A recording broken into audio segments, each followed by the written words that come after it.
Good evening, everyone, and welcome to another round of the World Series League's NASCAR series. Tonight we're at Pocono Raceway up in Pennsylvania.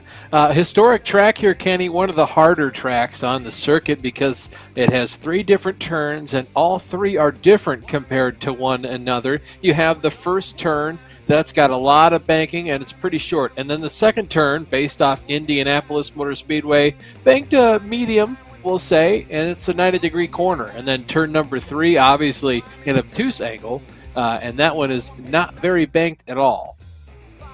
Yeah, Austin, it's definitely a geometrical oddity here, and different than all the other racetracks that any NASCAR series will go to.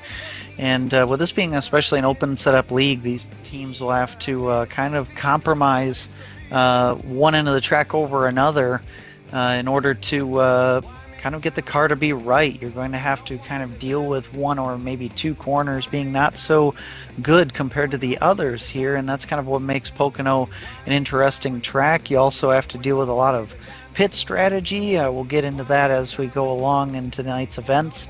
Sometimes it comes down to fuel mileage here. Sometimes the race will kind of spread out and you'll be kind of racing yourself against the track here. But anyway, Austin, these cars have gotten down into the qualifying, but why don't we hit up the point standings here as we enter tonight's action? Certainly can. Kenny Lilacs here. She's currently leading in points. Only 2 points, though, ahead of Harry Wills. Justin Delano in the third place. You got Dean Timms in fourth. Of course, Cass Silliman. She's doing a great job rounding out the top 5. Yeah, and you have Casey Metzger in sixth place, TJ Hanley, a relative newcomer to iRacing, in seventh place, Steven Martinez in eighth. I've liked what I've seen from him. I expect him to maybe up himself in the points as we go through the season. Eric Kulaga in ninth, and Mark Redford in 10th. But Austin, season's still early, and that shows because it's only a 30-point spread from first to 10th.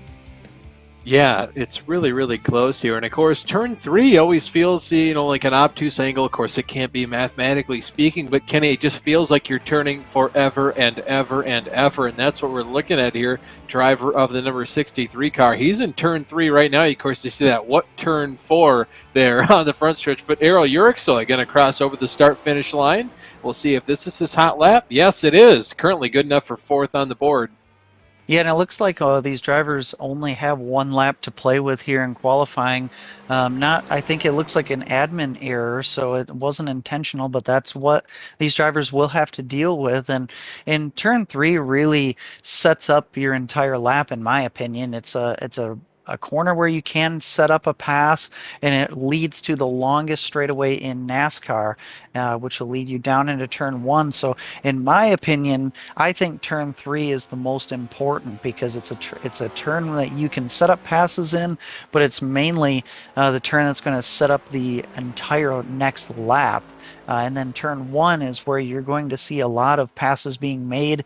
Drivers can really push the limit with the brakes with these brand new Gen 7 race cars. So expect to see some dive bombs and some drivers driving quite deep into that turn 1 as we see one driver here in qualifying entering that turn 1. You'll see drivers really push the limit here in qualifying in turn 1 because that's where you have the most banking and the most security, but it's also where you have to put on the brakes the most on that end of the racetrack. That's right. Kenny, I'm so glad you brought up the fact that these guys only have one single lap to qualify, and that is so crucial in these cars because it often takes a couple laps for the tires to get up to temperature and pressure. We've seen that a lot. Once we get a long run, these guys start to run more comfortably and the handling of their cars starts to really come to them. We've seen that in other leagues, and Kenny, you've even experienced that in your different NIS races. But so to only have one lap here is really frustrating. It's definitely a surprise for these drivers because you go throughout the entirety of building your setup, having 2 laps, and I remember from my process of building setups with the Flying Arrows, second lap was always my lap to get it. The first lap, I was warming up my tires, kind of seeing what the track felt like, and the second lap, that's when I put it all out there. Yeah, I mean, a lot of drivers do like to have a second lap to kind of build up the tire pressures, build up the confidence, kind of get into a little bit of a rhythm. One lap is is kind of a challenge because you only have that one chance and you really have to be aggressive straight out of the gate. Um, but as we're taking a look at Drew Neubauer here, and at the moment it's Mark Redford on the pole with a 54.105, which is actually 4.5 tenths above second place with Emily Howe at a 54.566. So that is a banger of a lap if I've ever seen one. And we've seen some speed out of Mark Redford throughout this season. Hasn't quite had the finishes that maybe he's been looking for, but a good start this week here at Pocono so far. And track position is quite important here at Pocono. It really sets you off on the right foot to begin with. It makes strategy a little bit easier at times. And just starting off in the clean air is going to be important. That's right, and I'm glad you brought up that point about clean air too. These cars handle so much better in clean air compared to being in dirty air. It's not quite as bad as those old Generation 6 Cup cars with a giant spoiler and splitter. Of course, no rear diffuser to clean the air behind a car, so it's not as crucial to be out in the clean air today, but it certainly helps the car feel more planted when you're going into these corners. It certainly does, and I'm really looking forward to watching these Gen 7 cars here at Pocono. It's something that we haven't really seen yet. NIS and the real Cup cars have not gone to Pocono with the Gen 7 cars yet, so this is kind of a good test to see what these cars will act like here in the iRacing service. But um, so far, it looks like around 14 drivers have taken time out of the 18 that we expect to see tonight, and also it's kind of a short field. So I expect this race to the field to kind of spread out, and it'll be kind of a strategy race. It's a 75 lapper tonight, so definitely expect to see some pit stops and may come down to fuel mileage. May see some drivers take a chance on tires, but we always seem to see some interesting pit strategies here at Pocono. That's right, and especially if we have a late race caution, do you want to take just a splash of fuel, only 2 tires, maybe take 4 tires, go for the gamble, or just stay out if you can make it on fuel? And Kenny, the times are winding down here. If you go out on track at this point, unless you started your lap about a minute ago, you're not going to be able to complete your one flying lap before the race begins. So we're going to have to see if anyone else is out there on track. I'm not seeing anyone else apart from Lilac Zier. I know she's usually one to go out there and practice and kind of do a couple more laps than just her usual run. Drew Neubauer did that himself. He was pretty good about seeing what the car had for single lap pace, and then also stayed out on track to see kind of what happened to the tires as well as the setup the more the cars went through the laps. Yeah, that is one thing that's beneficial that you can do is you can run your qualifying laps, but you can actually stay out on the track and run some extra laps. Granted, if you're running a qualifying setup, that may not necessarily help you when it comes to the race if your race setup is completely different. But hey, if you jump into qualifying with the race setup, then you might as well run some extra laps, maybe even practice pit entry because we may have a green flag pit stop or two in this race. So it's good to practice pit entry. That's something I like to do for these longer races. But Austin, it looks like qualifying is done and over with. Those 4 drivers did not put a time down, but it looks like Mark Redford will start on pole tonight.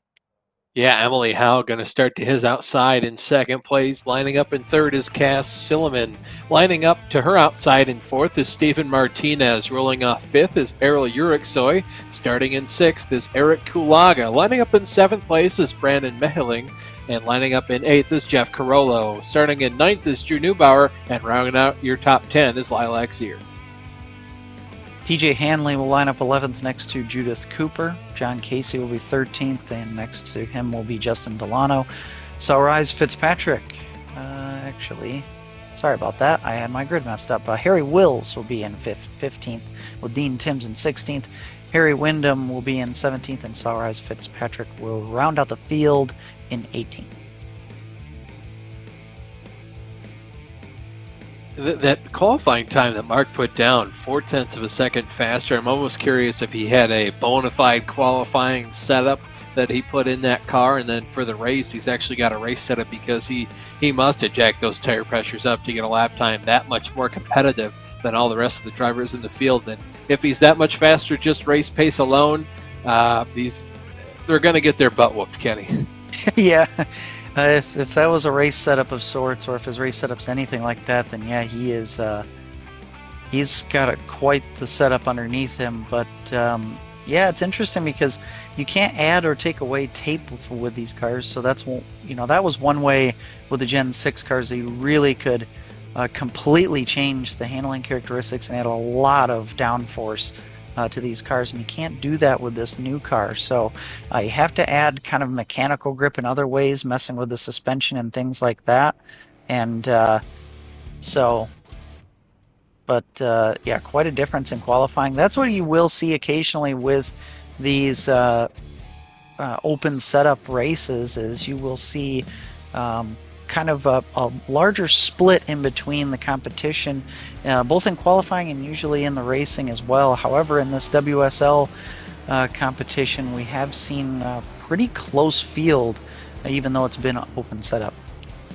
Yeah, that's right, Kenny. Each and every week we come out here, these teams go their separate ways for the practice and for the qualifying to build their own setups for the qualifying and the race. And somehow they all come back together, and just like in real life, they're all super competitive within one another. And you will have the odd car that's faster for a couple laps in the beginning, and then, of course, a setup or two is really good on those longer runs. But that's just conducive to how these drivers like their cars to be set up. And sometimes you want a short run car, and sometimes you want a long run car. It just kind of matters even how you drive the car.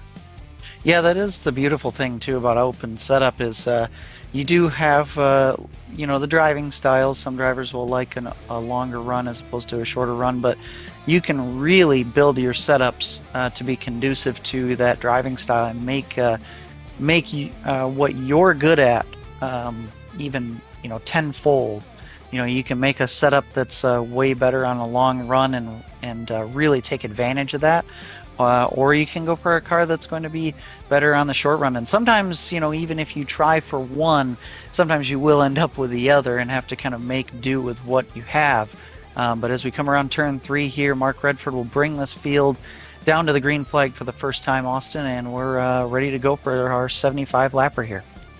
iRacing pace car about to come through the turn 4, make the hard left turn down pit road, give command of the field over to Mark Redford. He's going to wait to put his foot on the loud pedal as long as he'd like to, still pacing at that 80-mile-an-hour mark. Finally puts his foot on the loud pedal. Barney the flagman waves the green flag. We're off and away here at Pocono. Watch out, though. Emily Howe on the outside. She's going to side draft Mark as they head down into turn 1 side by side. We're going to see if Cass Silman can take advantage of this one.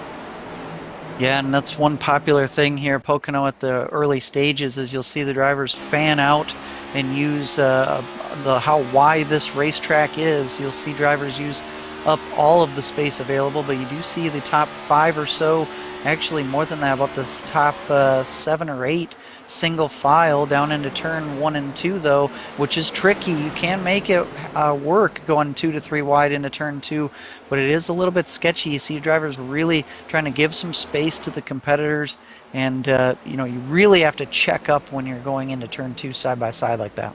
Yeah, Kenny coming out of turn 1. Emily Howe took the lead. Mark Redford hit the wall coming off of turn 2. He goes for a spin out of turn number 3, smacks the inside wall. We're under our first caution of the night. Boy, and that's a tough break for him, as he obviously was on the pole there, and he just spun out all by himself. And I was wondering if that was even going to bring out a caution, because of the fact that he was so far off the racing line. And like you said, Austin, smacked the inside wall, will get some damage. These drivers do have one fast repair available to them, and we'll have to see if Redford will take it or not. But heavy left rear damage to the 77 car. Yeah, he came out of turn number 2, smacked the outside wall pretty hard, so that car already not handling to his liking, and then coming out of turn 3, actually in the middle rather, he just got a little sideways, and it's really hard to save these cars with the new rack and pinion steering, completely sort of vice versa to what we're used to in the old Generation 6 Cup cars. So very unfortunate there for Mark Redford, like you mentioned, Kenny. And it looks like he's not going to take his fast repair. He's going to just repair the damage as much as he can, and really didn't sit in the pits for very long. So I wonder if he's going to just kind of deal with what he's got and maybe come back around and pit again.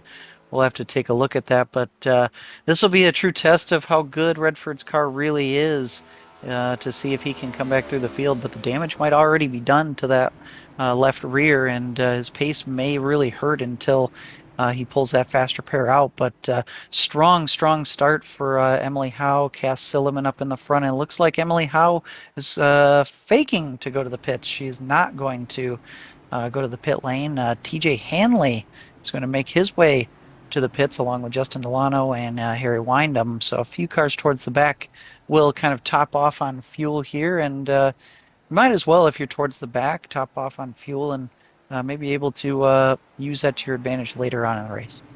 Yeah, you can certainly use that to your advantage if during the middle of a pit stop cycle you can use those 3 laps and maybe wait out for a caution, trap a lot of people 1 lap down so you can pit yourself.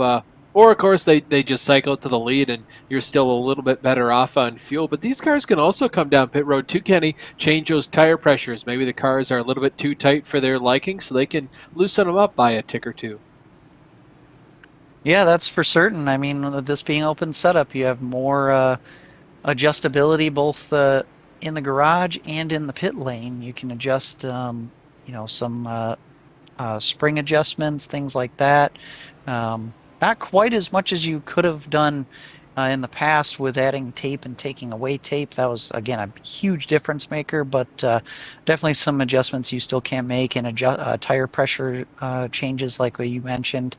You can do that as well, but I'm not sure that, I would be very reluctant to make some large adjustments at this point, just because you really have not had a chance to find out what you have underneath you, being that we only ran about 1 green flag lap. But yeah, these drivers will have to kind of play with these setups as we go along. And the track is 86 degrees right now, a relatively warm Pocono Raceway, not terribly hot, but there is some sunlight coming down on the racetrack tonight, and we will have to monitor that as we go along. Yeah, that's right. Good point too. You bring up the cloudiness of the skies and that track temperature. If there are more clouds, the track temperature is obviously going to go lower and lower as the day goes on, and the track's going to get cooler. That means more grip in these cars that might also tend to be looser or tighter, just depending on the setup. So these guys have to, kind of know what changes they can make to their setups in anticipation of changing weather conditions.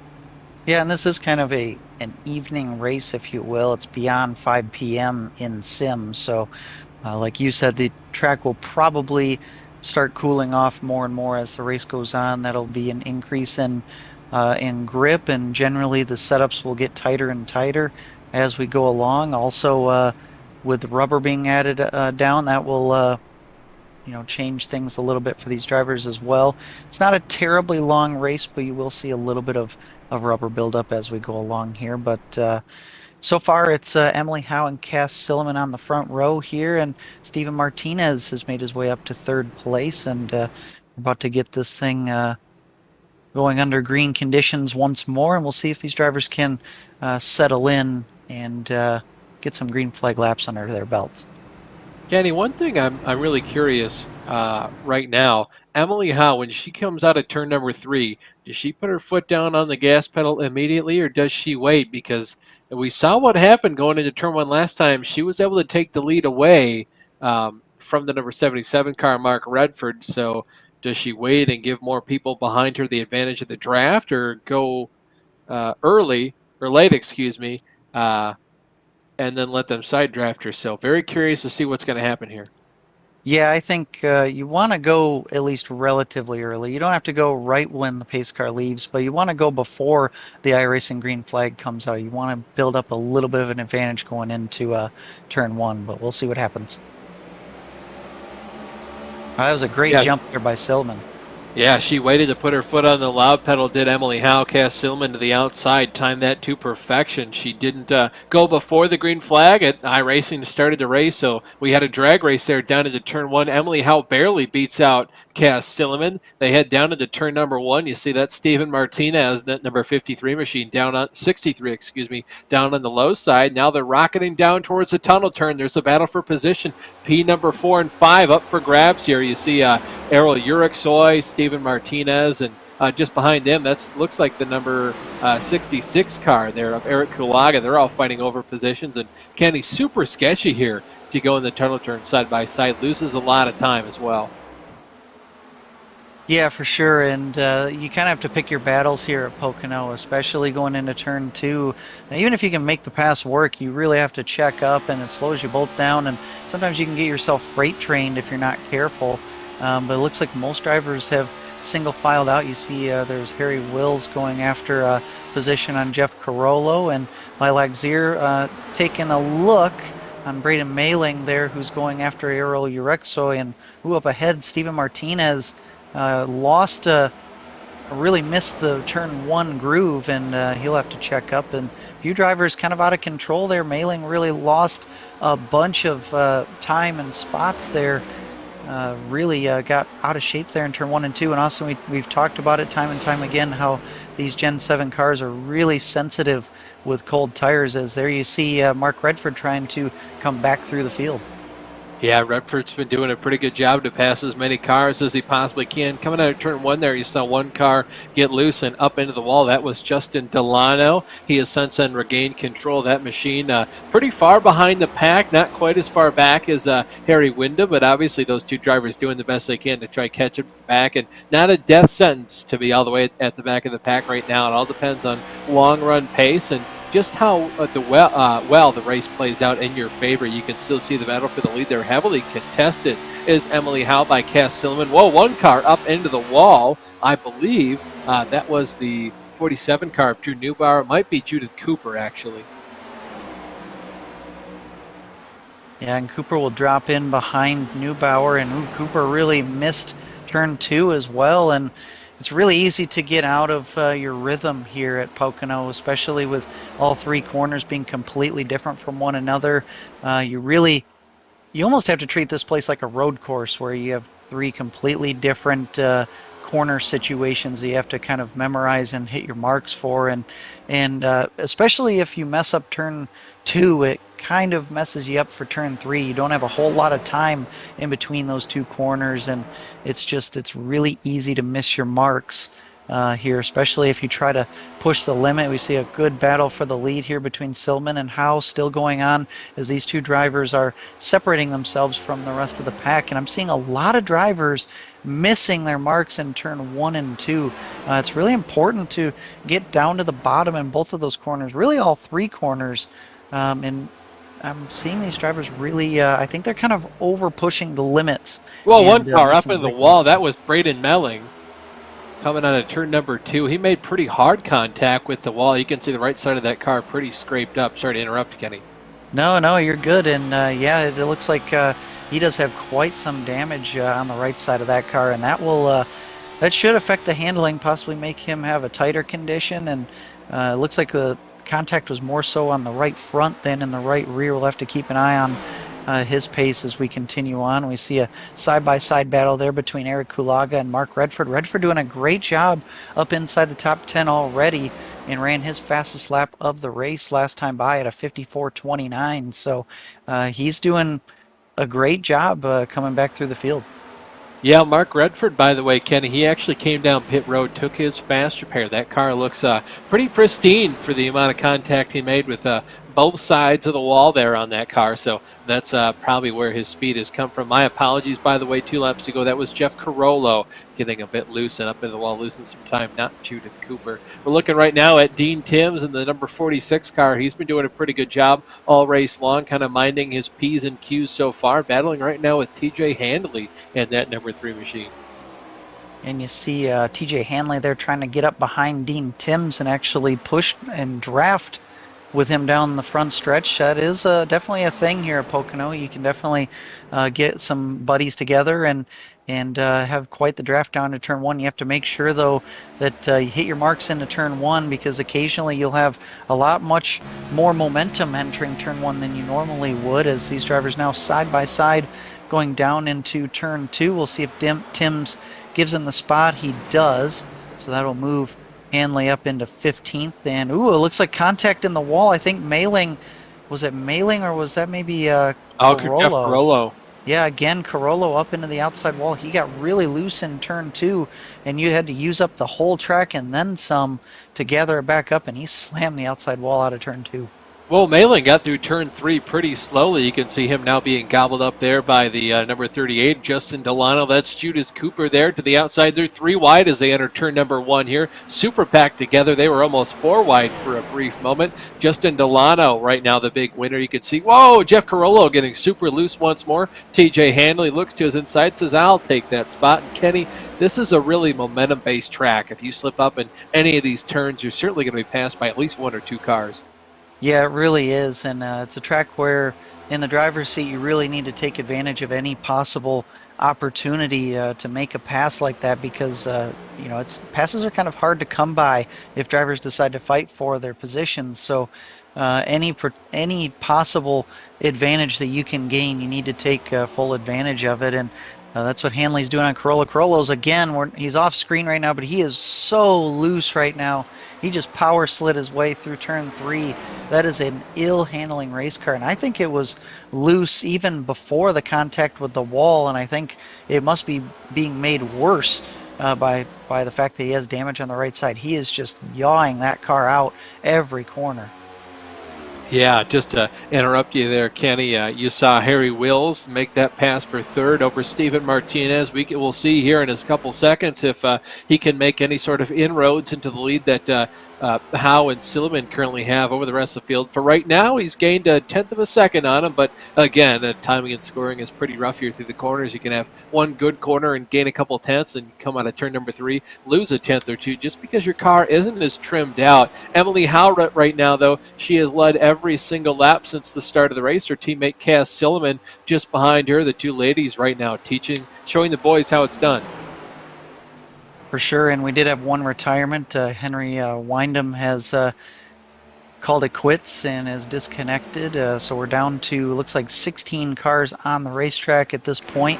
Things are starting to get relatively spread out. We do have a few battles going on track. Judith Cooper side by side with Braden Mailing, who has really struggled to consistently hit his marks here, and he's really gone up the track, hit the wall a few times. You see TJ Hanley trying to help Cooper out there, trying to make that pass. That's a battle for 12th place. And Austin, I don't expect these drivers to go more than maybe 20 to 30 laps on fuel, considering it's only a 65% fuel limit here. So I expect at least 2 pit stops, maybe even 3. We'll have to see when these drivers come down pit road as you take a look at Mailing super loose off of turn 3.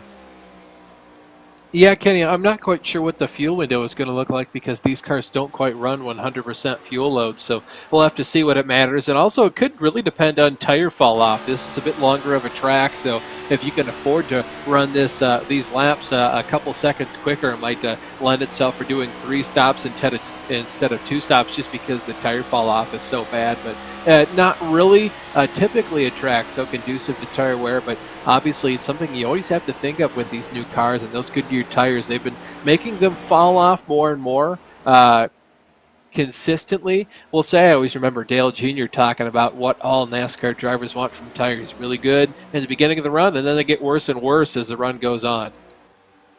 I have noticed in my experience in these Gen 7 cars that generally the tire fall off has been less at most tracks than what the Gen 6 cars were, at least when the Gen 6 cars had the higher horsepower package underneath them especially. This track, of course, would have had the lower horsepower high downforce package, so fall off would have been not quite so bad. At least it would have been more towards the front end of the car. The front tires would be wearing a little more than the rears, depending on how your car was set up. But I have noticed Emily Howe, for example, in the lead, her best lap was a 54.43, and her last lap was a 54.61. So that's that is less than 0.2 of a second fall off at this point, 15 laps in. That is a very small amount. She just ran a 54.69 last time by, so getting closer to 3/10 fall off. But I mean, that is nowhere near what we have at some tracks where it can be a second or more. And we do have a caution on the track. Oh, Jeff Carollo spinning down to the inside off turn number 3. He's going to bring out the second caution of tonight. And Kenny, we're going to get back to that conversation we were just having in a couple seconds here, where you can see Jeff Carollo doing a 3-point turn here to get that car back pointed the right direction. This is the replay here for the cause for caution. And Kenny, talk me through this one.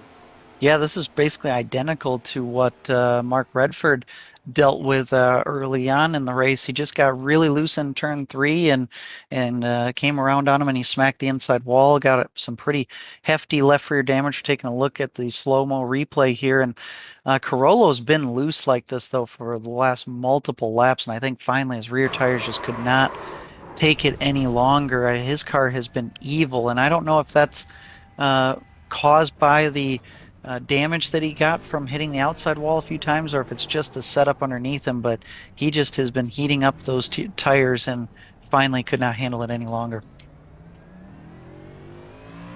Yeah, sort of a ticking time bomb there, and every single time he slid those rear tires, it's kind of just a vicious circle because you slide the rear tires, they get hot, they have less grip, then they're more conducive to being slid, so you slide them more, they get hotter, they have even less grip, and he was just sliding those rear tires coming out of every corner. And I saw Steven Martinez doing something pretty similar, and obviously not to the same effect though, but saw more than a couple times coming off the corner, kind of giving that car a little bit of a wiggle, obviously having a loose condition on that race car. Yeah, we've seen a few cars tonight be really ill handling, really too loose.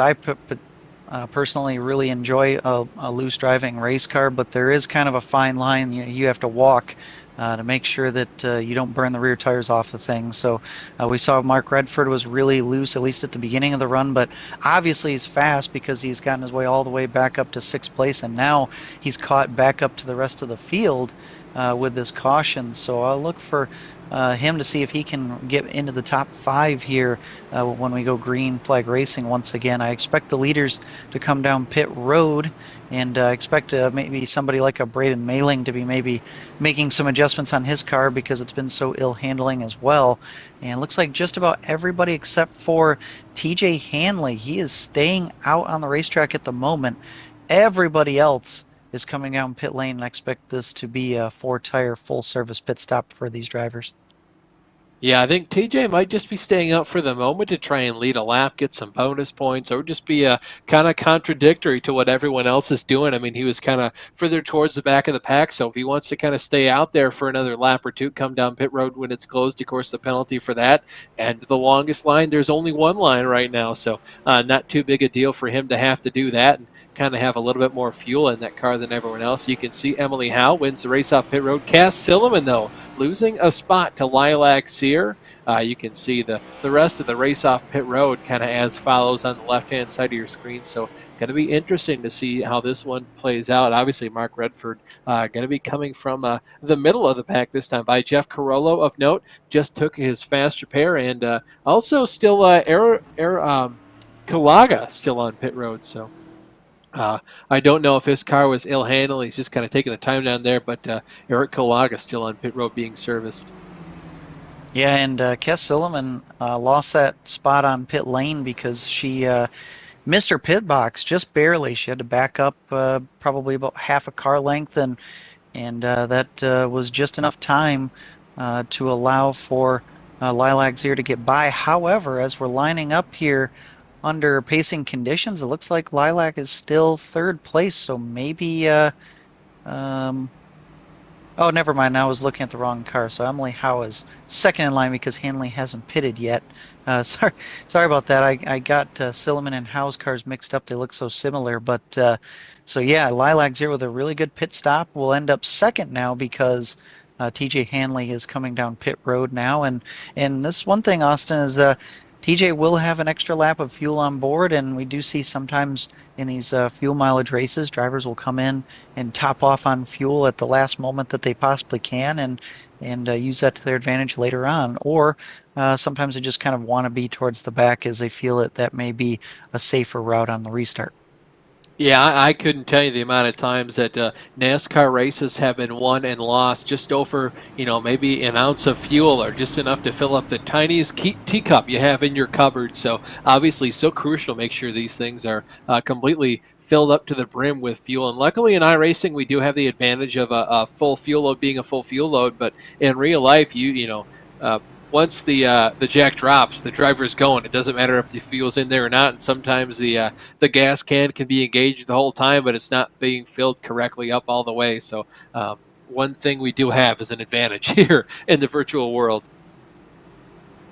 Yeah, that's for sure. However, these drivers have had to get used to the fact that it's a 65% fuel load, but obviously these drivers have put time in practice sessions and trying to get their setups nailed down, and in doing so, I'm sure they've run uh, full length fuel runs to know about the mileage that they're getting with that 65% amount of fuel on board. But we're 2 by 2 here lined up for the restart. You see the sun starting to go down, a lot more shade on the racetrack. Track temps down to 84 degrees. So I expect these early lap times here in this run to probably be a little bit faster than what we've seen to start this race as we approach lap 20. Yeah, definitely agree with you there, Kenny. Obviously, as you mentioned, the car side-by-side trailer park style as they come out of turn number 3. iRacing pace car gets ready to make the hard left turn down pit road. How soon does Emily Howe leave the starting this time by? She waits a pretty considerable amount of time. The first 3 cars obviously very even as they head down into turn number 1. It's going to be an old-fashioned drag race. They're side-by-side dead even as they head down into turn number 1. Looks like Emily Howe's going to have the advantage. She's going to put that car all the way down to the apron there. Not quite. They're both going to miss the corner there by just about a couple car widths. You can see how with the advantage so far, but look out for Zier to come with that momentum on the high side. Yeah, Zier had a very good jump on the high side on that restart, and we've seen that on really every restart so far. The second place driver has been able to hang with the leader no matter what they've done. However, coming into Oh, oh Zier gets wow. in the wall. Yeah, Zier just scraped it. I think she'll be okay here, but she may lose a spot or two as Silliman goes underneath. And you saw there Harry Wills really tried to take advantage of that, but he really had nowhere to take his momentum, so he had to file back in line.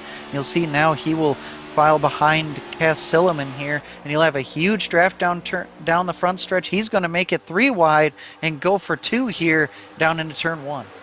Yeah, way too low down on the bottom though to make that stick. Obviously had to roll out of the throttle, but being on the bottom is where you want to be coming out of the corner, Kenny, really maximizing that grip. Of course, now he's too wide there with Lilac Zier, and Kenny, I think Zier is really hurting. We're under caution though.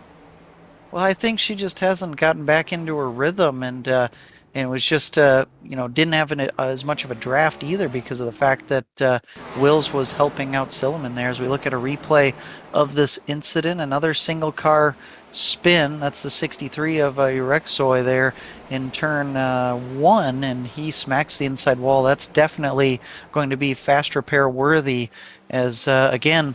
It's the trend that we've seen in every league that we've covered and every race that we've been a part of in these cars is cold tires on a fresh restart. It's the toughest time for the handling of these race cars.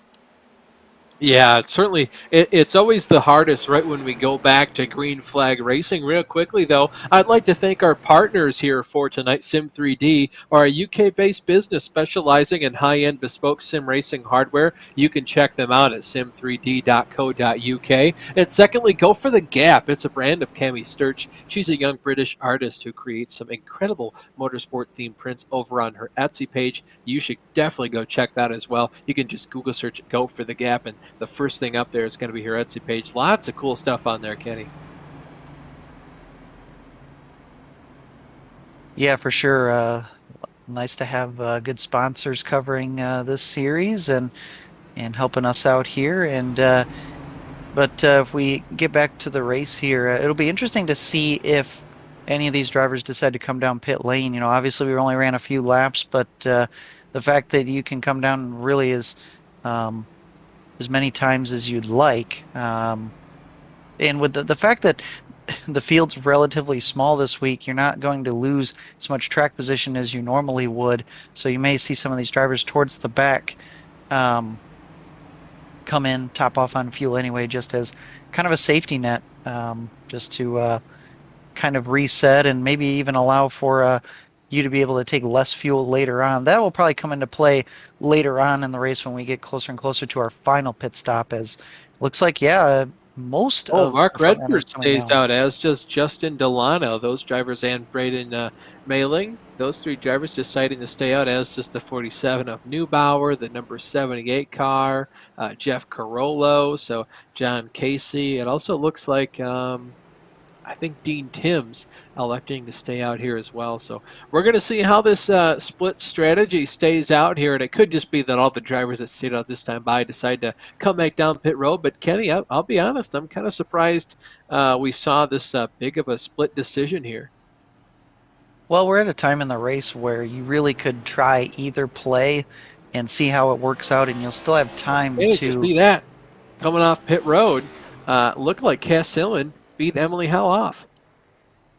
Well, that is pretty interesting, and it looks like Harry Wills beat both of them off of pit lane. So he will be the first one on fresh tires as we take a look. There you go. There's Harry Wills. He really Yeah, he's way out there.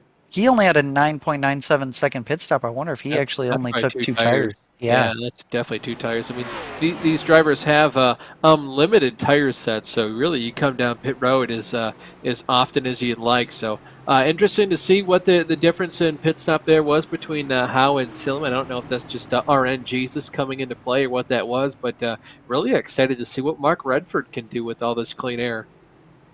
Yeah, for sure. He started out with the clean air, didn't take advantage of it, got kind of mobbed on the start, and then spun on his own. But ever since then, he's done a really good job keeping the car underneath him, dealing with traffic, and now he'll find himself in the lead all by himself here, as it'll be interesting to see, these kind of three different strategies. You have the drivers who have stayed out, you have Harry Wills who has two tires, and then the rest of the drivers behind him on four tires.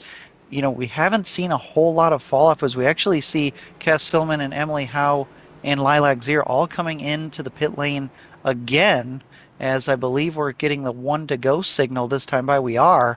So it looks like these drivers are all going to go towards the back and top off on fuel here, I'm sure. Yeah, I mean, to be honest, they were already pretty far back there in the back. I mean, they would have been behind right around where Martinez is. So you're already eighth. To be honest, when you start to pass the people in the very back of the field, they're probably just kind of seeing what their cars are made of at this point, kind of biding their time. Not too hard to get around those drivers. You break into the top 10, it starts to get harder and harder to make those passes. So you're already behind those cars. You might as well just come down pit road and have only a couple more cars to pass, and that's kind of benefited by the fact it's a smaller field here tonight, Kenny. Yeah, it definitely is. Definitely opens up the strategy, makes it so the you don't feel so bad if you choose a strategy that many others don't, because you're not going to fall as far down the field. And Silliman and Howe and Zier have all shown that they have really good speed this evening. So I'm thinking that they'll probably be able to make their way through the field regardless. Um, as long as they keep their cars clean in doing so. But I think also this could be kind of a pit strategy play here, since we're 20 some laps in, maybe trying to stretch it to be able to make it on only one more stop from here is kind of my guess. Again, I'm not exactly sure on how long that we can go on fuel, but I would think it'd be somewhere in the ballpark of 20 some laps. So that might be a play to try to stretch it to one more stop from here. Yep. Regardless, though, we exit turn number 3 right here. Mark Redford once again in control of the field. You're going to see the iRacing pace car pull down pit road. Mark Redford decides to put his foot on the loud pedal super early this time by. Catches Justin Delano out on the high side. Allows for Braden Melling to now slot in behind him for second position. So this time by, Mark Redford maybe using some lessons learned from last time he was the control car for the start. Yeah, and he's really stretched out quite a lead here just through one corner. The first side-by-side battle is Harry Wills trying to get past Steven Martinez, actually making the high side work for him. Again, he's on those two relatively fresh tires, and we have another side-by-side battle between Jeff Carollo and Dean Timms, as Timms really misses the second corner, and he's going to just keep it off of the fence He's going to lose a ton of momentum as you see Martinez and now Hanley get by him. And down into turn 3 now, Harry Wills has already caught his way up to Jeff Carollo, trying to make that pass happen. We see that on screen now. And up ahead of them, you see John Casey get tight off of turn 3, and that's going to lead to a 3-wide battle down the front stretch. Kenny, he was doing everything he could to maintain control of that car and keep it off the outside. Well, you can see still 3 wide as they enter turn number 1 here. That is, that's going to be Carollo down on the inside. Martinez was in the middle, then Casey on the outside. Martinez kind of biding his time right now, realizing he's in the middle of 3-wide situation, especially in turn 1 here at Pocono. Not really where you want to be. Definitely not, and I'm noticing these drivers are giving each other quite a bit of room, but ooh, as you see 2 cars there out of big shape. slide there from Carollo. Yeah, Carollo with the slide, and then again John Casey really pushy up into the outside groove in turn 2, and again losing all that momentum. You see how much the drivers up ahead of these guys have extended their advantage. Ooh, a little bit of contact there between John Casey and Steven Martinez. A little bit of right front to left rear contact there, and they'll get away with it for now, but that's not something you want to be doing lap after lap.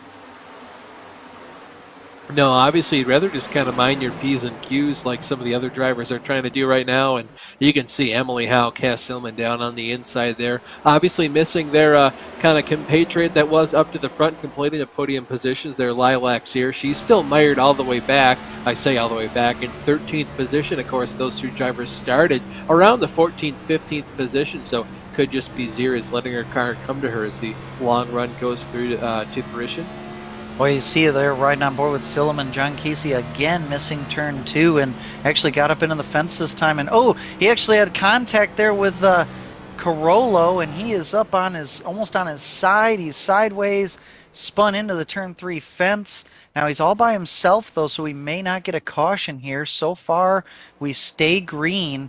But that's terminal damage for Casey. He's going to have to come down pit road. Luckily, he's close to pit entry already. He'll come down and get his fast repair. Yeah, really lucked out there in terms of where he started to begin needing that fast repair. If this is coming out of turn number 1, he'd be set for a really, really long lap. You see Jeff Carollo there gets into the outside wall, and his car is still a handful. I think he really underestimated just what the tire wear and those rear tires would be like this late into the run. Yeah, I mean, I think Carollo's setup, or at least the way he's driving it, is just, I mean, it's just evil right now, regardless of his tire situation. He's been really sideways every single corner, it seems, and you see even when he is under control, his car is yawed out more than everybody else around him. Maybe he's planning on the track or his car kind of tightening up, but he's going to need some laps to run by before that's going to happen, and he's going to have to preserve those rear tires to be able to, have a decent driving condition, and any type of damage that he has is definitely not helping the situation either. No, it's certainly not. You can see just what kind of input he puts into the wheel coming out of turn number 1. Obviously losing spots there, got his foot pretty much far out of the throttle to prevent the rear end of the car from stepping out on him. They're almost 3 wide, though, battling for what looks to be the 7th position right here. Emily Howe, Steven Martinez, Cass Silman, and the number 47 car of Drew Neubauer. So these drivers still making their march up towards the front. Yeah, Silman's done a very good job getting through the field. We actually need to mention Harry Wills is up to P2 with those 2 tires, so a really good run for him, but he has a huge gap between him and Redford. Redford continues to extend his lead. He's over 4, he's 2 seconds, it looks like, at least, ahead of Harry Wills, so he is doing a really good job out there as we again look at the side-by-side battle between Neubauer and Howe as Howe takes away that spot. Yeah, Howe doing a really good job this far into the run here. Of course, some of the freshest tires in the field. How about this run, though, that Mark Redford's gone on? 4 seconds clear of the rest of the pack. Of course, right now, keeping our eyes locked on Cass Silman. She's been the first driver up there with those freshest tires. Braden Mehling just behind her. You see Mark Redford there. 4 seconds clear of the rest of the field. For the last couple seconds, though, it looks like Harry Wills has been ever so slightly kind of reeling him back in. Oh, spin on the front stretch. Big rack. Yeah, Justin Delano spun all by himself out of turn three, and looks like he got really tight off of turn three, smacked the outside wall, and that just sent him down into the inside fence. And since there are drivers nearby, that will bring out a caution. But yeah, I actually misspoke. I was thinking it was a 2 second interval between Redford and Wills. It was actually over 4 seconds, but that is going to be for naught. As we take a look at the replay here with Delano, he's going to probably have to take his fast repair if he hasn't already on that one. But we're not quite halfway through, and these drivers are going to have to are probably going to be coming down pit lane once more. Delano for sure. Yeah, that was a hard lick for him. That's definitely going to require a fast repair. The rest of the field, though, pretty spread out. That's pretty much how it's been. The field gets spread out, and then once every about 10 or 12 laps or so, someone's tires get a little bit too worn out and just becomes completely evil for them to handle. We saw that happen to Carollo for a couple cautions ago, and now this time by it very unfortunately was Justin Delano there. So unfortunately, a couple cars out this far into the race, and a lot of cars, though, already having to use their fast repair, one of them being Mark Redford, our leader here on lap number 32 of 75. It looks like at some point TJ Hanley lost a lap to the leaders, so I'm thinking that he will be the free pass and will get his 1 lap back. So that will prevent John Casey from getting his lap back. Of course, he spun, came into pit lane, took his fast repair, came back out, lost a lap. So I think he will not get that 1 lap back unless maybe he takes a wave around if all the leaders decide to pit, which that may or may not happen. But Hanley's going to go around the field here and get his free pass. There will be 15 drivers left on the lead lap. Yeah, we'll see. TJ's been 1 lap down for the longest time here, so I don't know if he kept going 1 lap down and getting the lucky dog award, but obviously he's kind of driving by the rest of the field here like he wants to get his lap back, but obviously is stopped just shy of the pace car. I don't know if this is him trying to get the admins to wave him around or what, but I don't think he's been awarded the lucky dog thus far.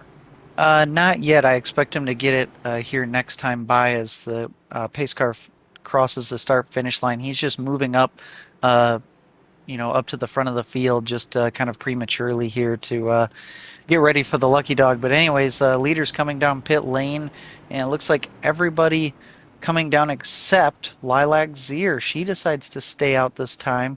Now, if John Casey decides to try to take a wave around, he'll have to hope that Lilac Zier and Jeff Carollo both decide to pit next time by. Otherwise, he'll be caught 1 lap down. But drivers are in the pits here. We'll see. Looks like most drivers will take a 4 tire stop here. And Redford looks to be in a pretty good position. He showed really good speed that run, and at most looks like he'll have 2 cars ahead of him. Worst case scenario on this restart. So he's showing really good resilience after the mishap he had early on, and just needs to keep his car clean, and he may have race-winning speed. Yeah, I completely agree with you there, Kenny. It looks like his right front is a little bit dinged up again. We'll have to see if that affects the speed for the rest of the race here. But yes, looks like Zier going to stay out a couple more laps here. Of course, she could just elect to come down pit road in a couple more laps and use that extra fuel load to her advantage if this does become more of a fuel mileage race. But obviously, you know, Casey kind of really wishing she'd go down pit road so he could complete that wave around. Yeah, for sure. And I'm interested to see if Carollo goes down pit road as well. I think he has some damage on that race car, and but I am curious to see if he does stay out, if his car will handle any better in clean air. He's been in traffic the entire way here through tonight, and that car's just been evil. I've noticed in particular, Carollo, Casey, um, and there was another one that looked really evil out there. I think it was Braden Mailing. That was another car that just looked really loose out there and just hasn't seemed to really tighten up throughout this event. Yeah, it's really odd. We'll have to see what happens if he does elect to stay out there in the clean air. Obviously, lights out atop the iRacing pace car, so we're going to see just what happens here. You can see the number 78 car, John Casey. He's being forced to drop through the field. Obviously, wasn't able to take the wave around this time by. We'll see what Lilac Sear can do with this newly found clean air, and we'll have to see what Mark Redford can do if he can steal back that lead before too long. But all these drivers probably going to have to be a little bit weary, though, of Jeff Carollo and how loose that car has been, especially on the longer runs. Yeah, one thing I just noticed as well, Harry Wills is, he's back on the same tire strategy as most of the rest of the field, but he lost a couple spots on pit lane, both to Cass Silliman and Emily Howe. So he's kind of he's not the first driver on his strategy anymore, or not the second driver behind Redford either. So, arguably, those are the fastest cars that we've seen so far: Redford, Silliman, Howe, and Wills. So it's going to be important if you're any of those drivers to kind of be at the forefront of that group if possible. So Wills is going to have some work to do here on this restart. Yeah, definitely going to have his work cut out for him if he wants to march his way back up to the front of the field here. Of course, we're only just barely approaching the halfway point in this race, only about to cross the finish line to start lap number 35 of 75. So about lap 77, 78, we consider ourselves about halfway through this thing. So still a long way left. We've got more of the race left than we have completed so far. And we're only 47 minutes into this overall race, so definitely a lot more up for grabs. iRacing pace car prepares itself to make the left turn down pit road, gives itself over with command of the field to Lilac Sear for the first time. She puts her foot on the loud pedal extremely early compared to everyone else all night long. Mark Redford put his foot down on the pedal as well. You can see Jeff Carollo really struggling for grip to go ahead and restart that car on those older tires. They're almost 5 wide entering turn number 1. That's Redford, though, all the way down to the bottom. Carollo gets loose, forces Harry Wills further up the track. Oh boy, just Carollo just looks like a fish out of water here in this group. Harry Will's doing a great job kind of avoiding him and trying to stay kind of away from him, gave him the room that he needed, and he'll drop down to the bottom. Lost quite a bit of momentum, though. He'll have to settle in behind Emily Howe trying to make a pass. Ooh, Carollo came off the fence there and nearly got into the side of Emily Howe as she'll go down underneath Carollo into turn 3. But Carollo doing a good job fighting on the outside. Loose again, gets right down on the right front of Emily Howe, and he'll keep that position. And it looks like Wills possibly will take a look. No, he's going to stay in behind Emily Howe, and Howe will try once again to make this pass down into turn 1. Yeah, if I were Emily right there, I'd be kind of ticked with that move that Carollo just pulled there. Obviously, you've got the older tires. I'm trying to complete the pass and to just take all the air off my nose. Not the most gentlemanly thing to do, but obviously not against the rules. So that's definitely what you put in the memory banks and say, this is how that driver races me, so I'll race them that way in the future. Obviously, you can see poor run there for Carollo coming out of turn number 1. He's going to get absolutely swamped there by Harry Wills and Steven Martinez. Steven doing a really good job to mind his P's and Q's. It looks like we've got some other cars very ill handling right now coming off the tunnel turn. Yeah, and we do have a battle for the lead going on right now between Zier and Redford. Redford has caught up to Lilac, and really it's just a one-on-one battle at this point, but every moment that these two drivers spend side by side, they'll allow Cass Silliman to come into the picture, and she's going to have a huge draft down the front straightaway here, and she's going to gain quite a bit of time. You see her in the picture already. She has visibly caught these drivers just in one straightaway here with these two side by side, and they continue to be side by side. Redford trying his best to clear, and he's just about there. Yes, he will clear as they go down into turn 2. That's a big time pass. If he wasn't going to be clear into turn 2, that would have really brought Silliman into the running here, and it might do so anyway, as Silliman does a great job through turn 2 and will be side by side with Zier down to turn 3. Yeah, I think that time by into turn number 2, Zier just kind of lost all the air off the front end of her car and got very tight there in the center off, and she kind of had to back out of the throttle pretty hard and pedal that car to make sure she didn't make contact there. And Silliman just really good to take advantage of that scenario. You can see right on the back bumper now of Zier for that number 2 position. Yeah, at this point, it looks like the first side-by-side battle is between Urexoy and Carollo as Carollo continues to fall down the order, and he is just so loose now down in turn 1 and 2 as he gets passed by Justin Delano, who's recovering from his spin that brought out the last caution. He took his fast repair, and he is now up back into the top 10, so a good recovery for him. But um, most of these Waiting for drivers now. position here. Yeah, second spot, Cass Silliman overtaking Lilac Zier. Obviously, that was done down the back straightaway before turn number 2 there. And you can see some differing agendas here into turn number 3. Whoa, Mark Redford getting super sideways there. That's going to really hurt his run down the front stretch. He's probably going to get swamped here. Yeah, you see him trying to break any kind of draft with Silliman there, and Silliman won't be able to make a move down to turn 1, but all of that lead that he had is now gone.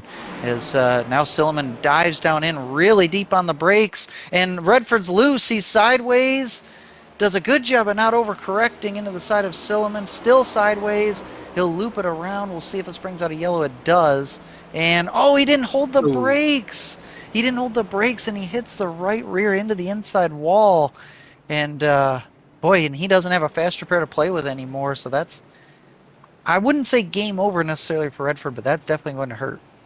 Yeah, I don't think that car has race-winning speed anymore. All that lost downforce from the rear end, you definitely don't even want to touch that rear diffuser. This is a replay of what happened, folks. You see Redford goes into turn number 1, gets a bit crossed up, forced to kind of correct the car here with a drift. And Kenny, you called it right. He did a great job of not overcorrecting the car, and then he just did an overcorrection for the second time. And after that, just a tank slapper. Yeah, he did a great job. He could have easily smacked into Cass Silliman there, and then he could have very easily come into the rest of the field coming by. But oh man, that drives me crazy that he was not able to get the car stopped. Maybe he even was on the brakes and just couldn't get it stopped while he was rolling backwards, because we have noticed that these cars do not stop well at very low speeds. We noticed that problem when we try to make pit stops under just normal pit lane speed. It's hard to get the car stopped. He might have had a similar issue there trying to get it stopped as it was rolling backwards, but boy, that's a shame for Redford. He was looking so good, just maybe just pushing the limits a little too much after feeling the pressure from Silliman, and now Silliman will be in the lead here. Yeah, huge gain there for Cass Silliman. You saw Redford get really loose there out of turn number 3, and of course that overheats the rear tires, goes into turn number 1 at probably the same rate he was used to, and just didn't really take into account the fact that those tires are going to be a little bit hotter and a little bit less grippy. So obviously that car being sent around, you hate to see it for him. He definitely had the fastest car here on the short run, definitely in qualifying. Yeah, we've seen him come through the field once, and we'll see if he'll be able to do the same thing yet again. We'll see if these drivers also will come down pit lane once more. We're at lap 40 at this point. Looks like possibly split strategy. Emily Howe fakes going to pit lane. And only a few drivers coming in this time. Well, a decent amount, actually, about half the field, starting with Drew Neubauer, first one to come in. Neubauer, Delano, Carollo, Cooper, Kulaga, Hanley, Redford, and Casey coming in. And John Casey should get his lap back, but I'm not sure he will, being that he came down pit road there.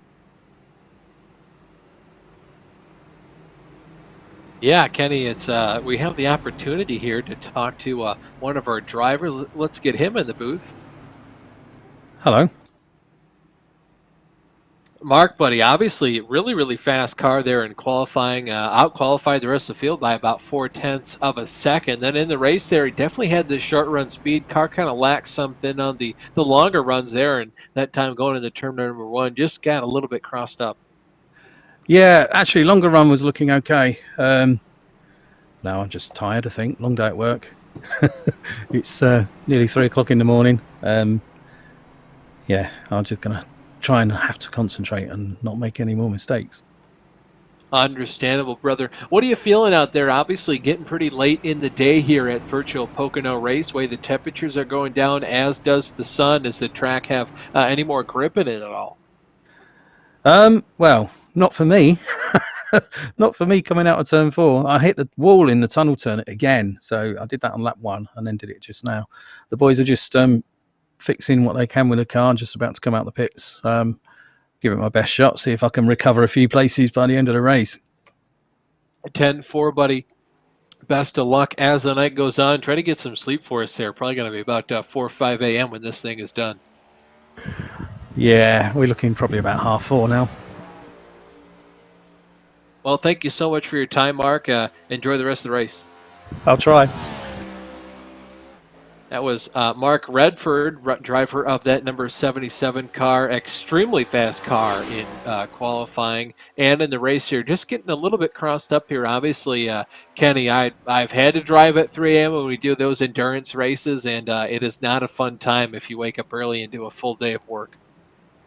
No, it certainly isn't, and we're not sure if he has done any other driving also today as well, and sometimes it's like racing is definitely quite the mental game, and it comes down to concentration and hitting your marks, and we've talked about how important it is to hit your marks at Pocono and how you can be bitten, even if you don't lose control, just losing time, but boy, when Redford was hitting his marks, he was really fast, and I really wouldn't count him out of, say, a top 10 finish at least. We'll have to see what kind of damage or that right rear damage has done to his race car and see what kind of pace he has. Obviously, he has a good setup underneath him. He just needs to minimize the mistakes, and I think he could still get a halfway decent finish here. But we look towards the front end of the field. Cass Silliman now finds herself into the lead with Lilac Zier, who's kind of flip-flopped on strategy a few times, but she still finds herself up in the top 5 here, and she's having a solid run. Yeah, really good job for her. Right now, the top 5 looking like, yeah, as you mentioned, you got Silliman, Zier, and Howe. Those 3 on the podium spots right now. Top 5, rounding that out, going to be Harry Wills and Steven Martinez. Going through the rest of the top 10, it's Dean Timms, Errol Yorksoy, Braden Mailing, Justin Delano, and Eric Kulaga. From there, you got Drew Neubauer, Judith Cooper, TJ Handley, Jeff Carollo, Redford, Casey Wyndham, and Fitzpatrick. Those 2 last drivers completely out of the race. iRacing pace car makes a hard left turn down pit road. We're going to see how long Cass Silliman waits to put her foot on the loud pedal. She waits a considerable amount of time, not too long though, obviously getting a push down the front stretch here by Emily Howe just behind her. These cars rocket down into turn number 1 and almost too wide for a second there for the lead. Not quite. They're going to be too wide though for positions 2 and 3 now. Look at the run. Harry Wills has gotten 4th. Yeah, Harry Wills trying to break up the Prismatic Motorsport party here in the top 3 spots, and Wills will have to make a decision here. Does he want to go with Howe or Zier? So far, we'll go with Zier. Remember, Zier has about 9 lap older tires. Granted, not all those are green flag laps, but a little bit older tires than the rest of this group up ahead as we have a wreck off of turn 2. Multiple cars involved here.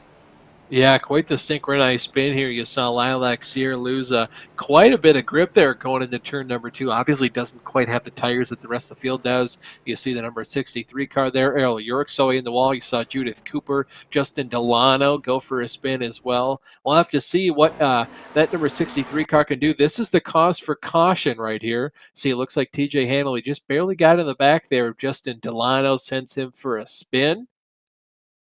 Oh, he didn't barely get into him. He nailed him. There was a pretty much probably just a difference in when drivers wanted to brake. You know, Delano did get off the gas pretty early into turn 2, and Hanley was just not ready for it. However, a totally separate incident happened up ahead of them between Urexoy and Cooper, and that happened off of turn 2, whereas the other incident happened on the entry of turn 2. There you go. You see one incident in the background and one in the foreground here as Urexoy spins and actually almost seems to, I don't know if he kind of got caught on the inside fence, but I think he had to tow into the pit lane here as you see Cooper spin to the inside wall as well. Multiple drivers involved here.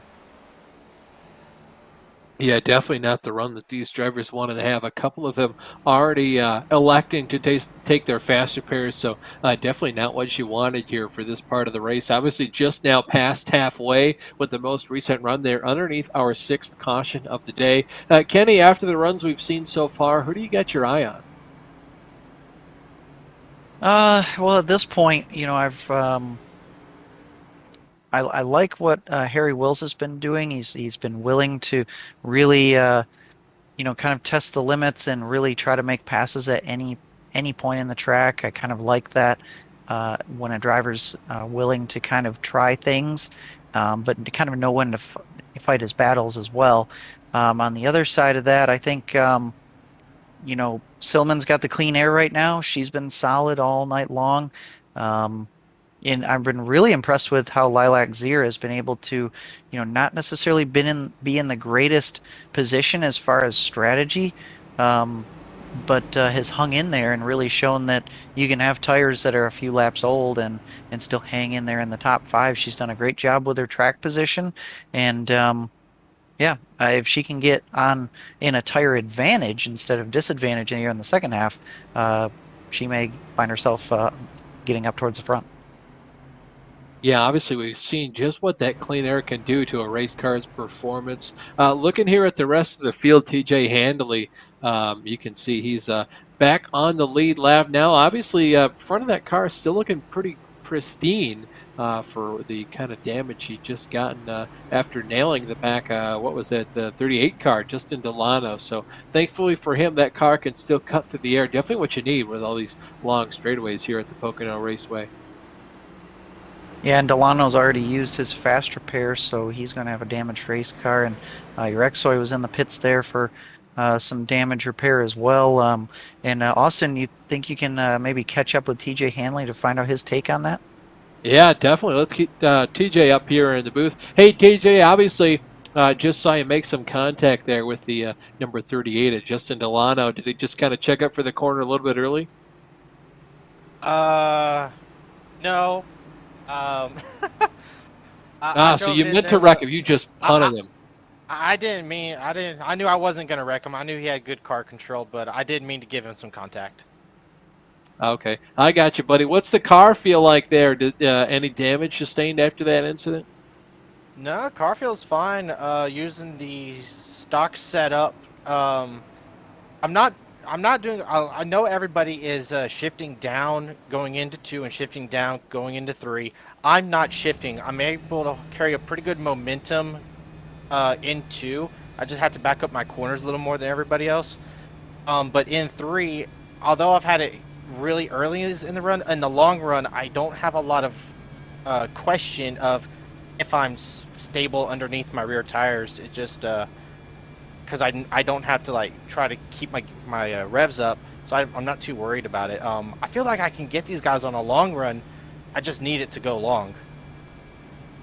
For sure. So these short runs, obviously, sun's going down. Does the track have more grip in it? Are you trying to make any kind of adjustments on pit road here to kind of keep up with what the track's doing?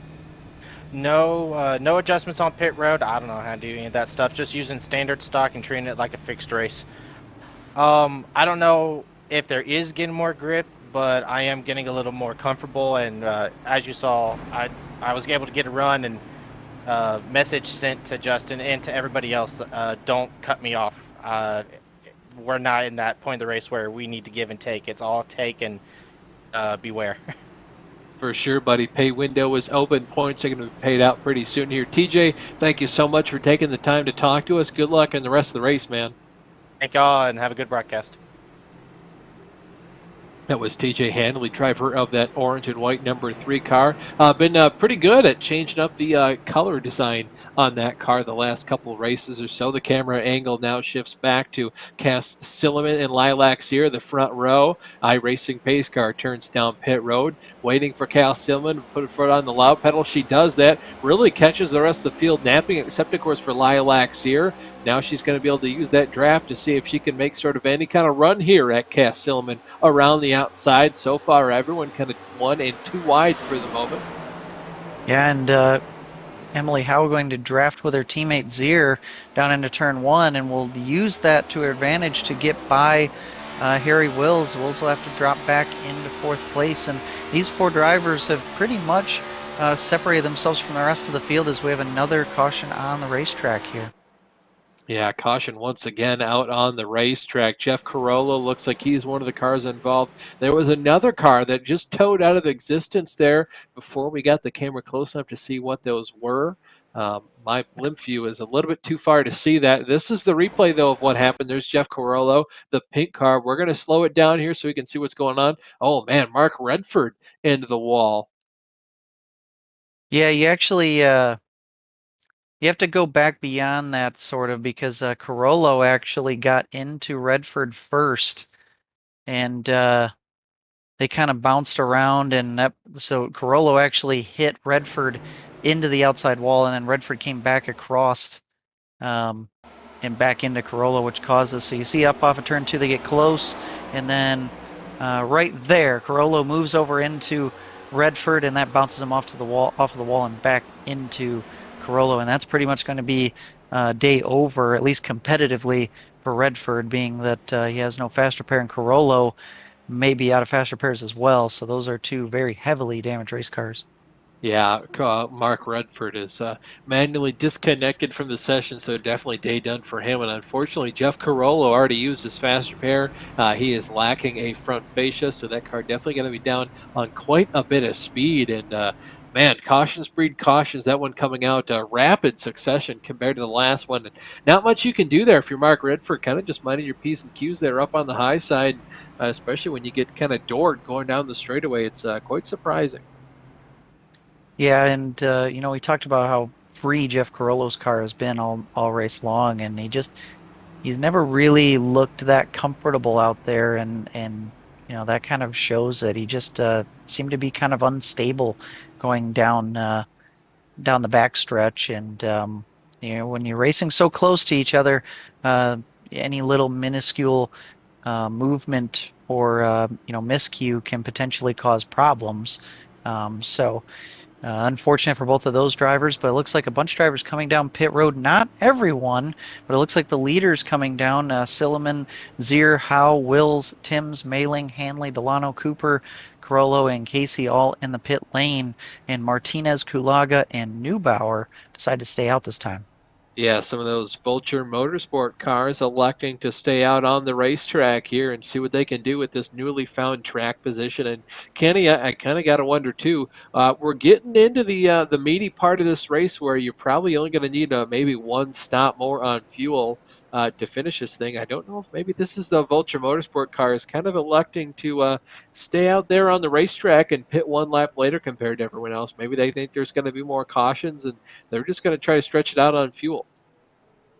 Yeah, I think we're getting close to it. When we go green here, we'll be around 25 laps to go. So I think that is probably pretty close to the fuel window. Granted, we have not really shown that we're going to have a long green flag run, but it could happen at any time at this point. I'm interested, though, if Martinez and Kulaga decide to stay out. Looks like they are they're still up here in the front. If they stay out, that'll be the first time that they have been on the front row, and I'll be interested to see what they can do. Martinez has kind of been seemingly the best of the rest. He's not really been quite as good as what the top four have been, but now that he's got the clean air, might be able to take advantage of that and pull away from these drivers. Yeah, certainly. And after that first large pit stop where we saw a lot of the field pit, Eric Kulaga was kind of mired back in traffic. He was doing a pretty good job of passing cars to get himself further up towards the front. So definitely believe he's got a fast piece of machinery underneath his seat as well. So we'll have to see what he can do with that, especially if we get a green flag run here. But I do kind of have to wonder what these guys have in store in terms of strategy for the rest of the race. Does everyone else need to pit one more time before the end of the race? And if that's the case, this strategy might just work a treat. Yeah, it will be interesting now with Martinez having pitted on lap 32, Kulaga pitted on lap 40, and then looks like beyond that, um, Neubauer pitted on lap 44, and everybody else pitted on lap 48. So few different strategies going on here, and a few laps here on fuel. That's a long distance. This is a over 2.5, or it is a 2.5 mile circuit. So, one lap is like quite a bit of fuel. So any amount of fuel that you can save will be important, and it will be exactly 25 laps to go here as we get ready to go green. Track temp has dropped again down to 82 degrees at this point, but Yeah, we'll have to take a look here at Martinez, Kulaga, and Neubauer at the front of the field, see if they can take advantage of this track position, and see what their strategy will be if we do run green to the end.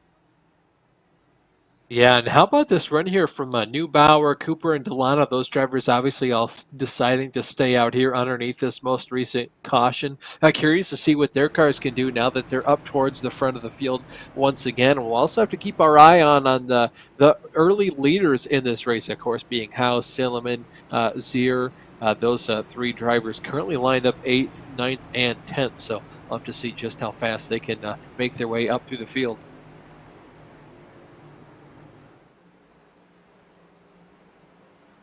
Coming out of turn number 4, this time by Steven Martinez in command of the field for the very first time. Green flag is out. Early start for the Vulture Motorsports driver. You can see both those cars drag racing now into turn number 1. Huge jump there for Steven Martinez. You can see his teammate Eric Kulaga kind of being swamped by the cars of Drew Neubauer and Harry Wills. They're all going to go down into turn number 1. Huge move there from Cass Silliman down on the inside. She passes a slew of cars, as does Lilac Sear, electing to take those cars all the way down onto the bottom.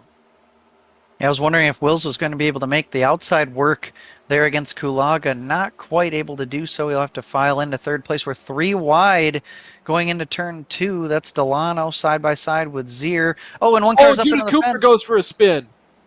Oh, hard on the inside wall, and that will be another caution. That's the second time she has wrecked off of turn 2, and she is immediately disconnected. She is down and out. We'll note that Mark Redford also disconnected, but yeah, Cooper just completely missed the entry to turn 2 and paid the price.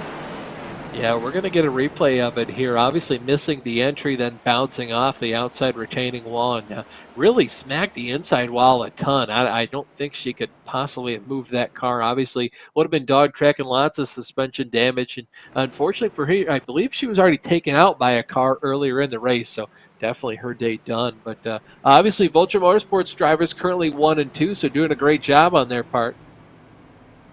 Yeah, for certain, and that was a strong restart for both of them, Martinez especially, but Kulaga looked like he was kind of settling in there and doing a good job with it. I expected Wills to probably get around both those drivers, at least in a few laps, but they settled in pretty nicely. Neubauer even still up there in the top 5, so good run for him. I will note there, when Cooper spun, that could have very nearly taken out some of the Prismatic Motorsports race cars. That was very close, in particular for Emily Howe. Cooper spun right across her nose, and yeah, that was close. And Cooper herself is another Prismatic driver as well, I think. So, boy, that could have been awful for that team. Yeah, obviously coming very, very close to wrecking out a couple team cars, and that's what you never want to wreck another driver, especially out on the racetrack. You definitely never want to wreck a teammate. Sometimes, obviously, understandably, you want to wreck some drivers. Obviously, we saw that with TJ Handley and Justin Delano. Those cars lining up next to each other out on track as we see our 2 leaders there electing to come down pit road. Yeah, I'm not sure how I feel about this one, because if the rest of the drivers that stayed out here can make it on fuel, then then Martinez and company here, they're just completely getting rid of their track position, and they're not really going to have much of a tire advantage. So I mean, it could be a safe bet to make sure that they get to the end on fuel, but boy, I would almost want to try to stay out a little bit longer and hope for another caution. I mean, they've happened so many times throughout this event. You'd almost expect another one to come out. So that's going to put them in the back, and going to be tough, I think, for those drivers to make it through, back up through the field, as Kulaga, Martinez, Urexoy, and Carollo all came into the pits there.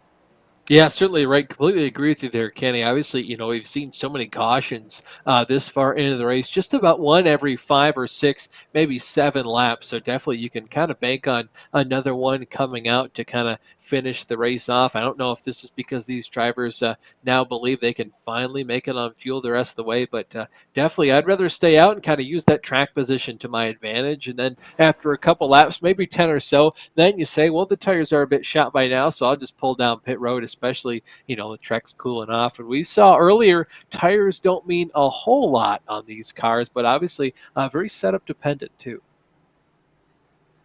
Yeah, we're at the point I think where you're only if we run green all the way to the end of this thing from now, I think you're only going to lose 2, 3, maybe 4 tenths fall off, which is really not that much. And if you have clean air you can take advantage of, that's going to help that out. So you may see if we do have some cautions here at the end, you may see some drivers come in and pit, but you may see some drivers kind of go for the track position and stay up in front and not pit. So another interesting note here is Harry Wills will be on the point here for this restart, I think, for the first time in this entire race. So it'll be interesting to see what he does with his track position. He's been fast all night long, and he's pretty well set. I think he can probably make it to the end on fuel, is my guess, especially with the help of these caution laps. And he's now at the front of kind of the fast group, which now includes, Silliman, Howe, and Zier as well. So he's kind of in the catbird seat at this point. He just needs to keep her clean and hit his marks. Well, especially with how hard it is to pass here at Pocono when you have super even speed really close to the other drivers around you. It's incredibly hard to pass, especially as you talked about earlier. If they want to put up any sort of fight, it's very difficult to make a pass because you really kind of have to set it up 1 or 2 turns ahead of time to make sure you can get that run out of the corner down the straightaway to make sure you're side by side with the opposing driver. And if they do choose to shove it into that corner too wide with you, it's really just about lane choice and who has the better corner.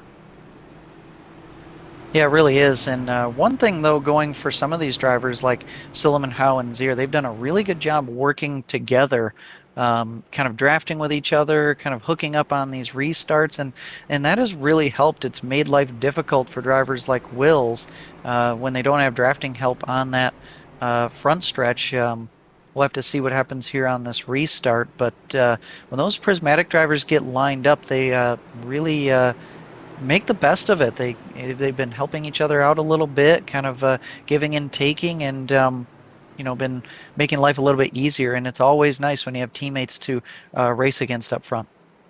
Yeah, for sure. iRacing pace car pulls down pit road for the first time again. We have a new leader. Harry Wills out front chooses to put his foot on the loud pedal pretty early, catching the rest of the field out for the most part. You see Cass Silman makes a huge run here down into turn number 1. Looks like she's going to be almost clear here of Drew Neubauer. And that number 47 machine, teammate Emily Howe, looking to go on the inside of him as well. He's going to be freight trained here by all 3 of the women. You can now see Braden Maheling looking to take advantage of, well, look at Maheling coming out of the corner, still choosing all that momentum on his side. And now we got Justin Delano looking to make a move here as well, seeing if he can get that good suck down the back straightaway.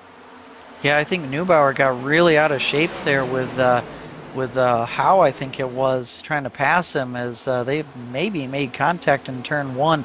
That got Neubauer all out of shape. He's settling in now at this point right in front of Delano, and up ahead of him, Maheling misses turn 3 a bit. We'll go up the track. Maheling sideways out of turn 3. That's going to give an opportunity here for Neubauer to get side by side with him down the front stretch. The leaders are kind of scampering away at this point as this is the first side-by-side battle on screen. You can almost see the entire field from this camera angle as we look down into turn 1 here. Neubauer on the bottom. We've seen historically how loose it can be on the bottom on fresh tires, or a fresh run, I should say, with these cars. But Neubauer still side by side with Maheling. Delano's in there. Martinez trying to recover. Remember, he pitted that last caution, trying to make the best of his new tires. Yeah, too wide into the tunnel turn is always sketchy, especially because going through there 1 wide is sketchy in and of itself. You can see there Delano getting a little bit sideways coming off the corner. Stephen Martinez is able to jump out and be clear of that driver. Now they're 2 wide, though, for the battle for the number 5th position. You can see Stephen Martinez trying to set up this pass. It's all going to be dependent on who he wants to push here. You see Neubauer finally completes the pass here. Repasses back. Maheling. Now that's Martinez down on the inside of Braden. Yeah, Martinez has done a really good job, and he's been kind of a top 5 machine this year, it seems like, anyway, at least how he's been running.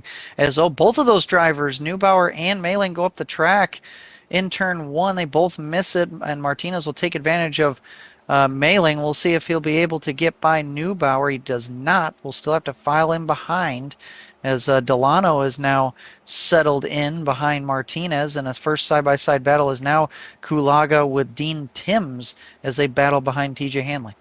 Whoa, Kenny, I don't know if you saw that coming out of the tunnel turn there, but Martinez got a huge run there on Neubauer. I'm not sure what Neubauer did. He might have had to back out of the throttle or got really tight and forced himself to kind of back out of the throttle to keep it up off the wall. But there you can see Steven Martinez now draws completely even there with Drew Neubauer as they go down the front stretch. It's going to all depend here on who Justin Delano chooses to give a push here as they go down the straightaway. He elects not to give it to anyone, kind of just lifts that car off the throttle, eases it down into the corner. Obviously, you think Steven Martinez going to get the run right now. Yeah, good pass there by Steven Martinez. Nice and clean out of turn one. Neubauer did a good job fighting while he could, but he'll have to fall in behind. And you see, though, how much of a gap has been built between that battle up to the top four drivers. The longer that those drivers stayed side by side, the more of a gap that's been built up. I mean, it's over 2 or so seconds from this battle up to the fourth place Lilac Zier. So these drivers still going at it now. Neubauer trying to defend from Delano, and then we have kind of another little group going in behind them with Mailing being attacked by TJ Hanley. Yeah, looking here, Braden Melling on the high side, TJ Hanley there on the low side. You see Justin Delano dive to the inside there of Drew Neubauer. Not quite close enough to get that inside call, but regardless, he says, I'd like to have a run at you, Mr. Neubauer. Takes that position now down to the inside. They're going to be too wide as they head down into the tunnel turn. We're going to see here if Drew lifts or if Neubauer lifts or if they just decide to kind of take that speed penalty there. You can see these drivers giving each other a lot of room before the end of the corner there. Obviously, advantage right now to Delano. Neubauer tries to cross him over, not quite going to be able to do it though. Yeah, Delano might take his medicine here and just try to settle in and in behind and see if he can maybe run away from Mailing since he's got a decent gap.